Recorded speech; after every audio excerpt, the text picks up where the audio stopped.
Good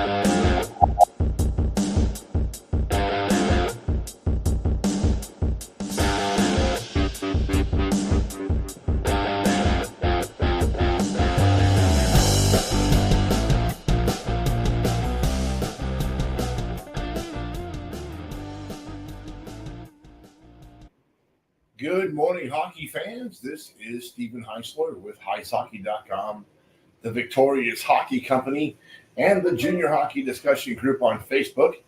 You are watching the Junior Hockey Morning Show. We are on the World Sports Broadcasting Network, WSBN.TV, YouTube, Facebook, Twitter. Where else, Tommy? Today is Wednesday, September 13th. North American Hockey League Showcase kicks off today. Today's really the start of the real NAHL season. I know we've had some games in the last week and scattered around here and there, but in reality, this big event is what really showcases what the North American Hockey League is all about. I think the NAPHL has some games going on there as well this weekend, but that's not the topic today. Got something a little deeper. If I were king, advisors that threaten coaches would face safe sport ineligibility. Yes, we have to go there today. This should be exciting. Junior hockey coaches can always expect overzealous parents, especially parents of new players at the beginning of the season. They come out of youth hockey, out of AAA or high-level AA. They get to the junior team, and the parent still thinks that they can, manipulate, talk to, coax the coach into getting more ice time for their kid. In the end, most parents figure out real quick that does not work, and all that really does is kind of labels the player as a problem because of the parents. Just the way it is. And those players get that flag really for the rest of their careers. It's best for parents not to do that. It's best for parents to let the player deal with the coach or a player advisor. It's a different story when a National Hockey League player agent / advisor gets into the picture and decides to threaten the coach because his client is not on the top line or in the top power play unit. It's different when that same agent tries to throw his connection to the New York area hockey mafia into the conversation. Look it. I know you're from New York. I know you think it's about your group or your gang, but this isn't The Sopranos. What's next? Forget about it. This is what the agent said. We can have this argument now or in Blaine in front of God and everybody, and that won't work out for you.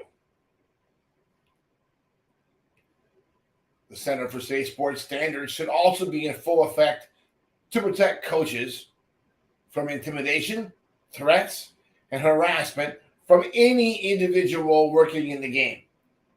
Yes, that must include those individuals or groups that act as advisors or agents.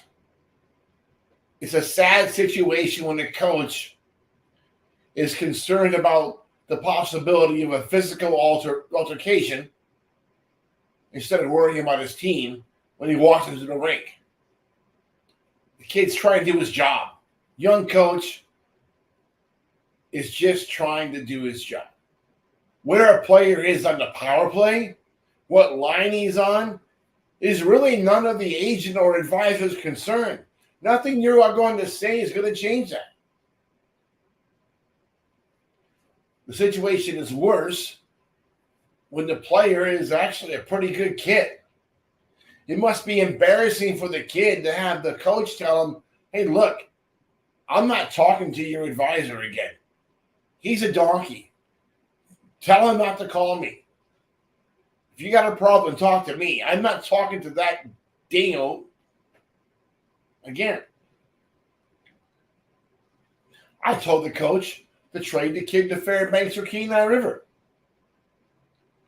It'd be hilarious for that big, tough New Yorker to try to pull that crap up there. It's amazing how hard it is to find evidence from the belly of a hungry brown bear.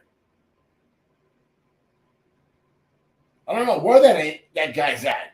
He went for a walk. He said he was going to go out and get a snack, or maybe he said he was going to walk outside and be the snack. I don't know. Some things don't make any sense. No, I'm not condoning violence. But if an advisor has the testicles to threaten the coach with his boys, hey, that doesn't work. Here's what we are getting from the leagues. The league is not interested in working with any agent or advisor that has a history of threatening or harassing players, coaches, or the league staff. Agents and advisors need to be held to the same standards, the same behavioral standards as everybody else in the game. Absolutely correct. Doing so, coaches with USA Hockey sanctioned teams should report any such behavioral violations directly to Safe Sport. There needs to be a record of this kind of stuff, guys. If this advisor did this to one player or one coach, you can expect and understand he's doing it to everybody else. He's trying to strong arm other coaches, other teams. Doing so would create a track record that Safe Sport needs to see. We already know that this big-time NHL player and agent has had similar run-ins with coaches in the NHL and even the USHL. Like any child, he will continue the nonsense until real consequences are delivered. A Safe Sport ineligible tag would begin to do the trick. Here's the problem with that. We are in a world where Tony Da Silva is permanently ineligible, but also working as a player advisor. He has circumvented that Safe Sport ban, and there's nothing we can really do about it. So what can the hockey community do about an agent that intimidates his young coaches? I'll tell you what can happen. If that behavior continues and we hear about it again, he's going to find out what happens when everybody knows his name. Yes, he's an attorney because he's an NHL agent. Yes, he works for a big-time New York law firm. That's why I'm not saying his name. But Busta, I know who you are. And if it continues, I'm going to make sure everybody knows who you are.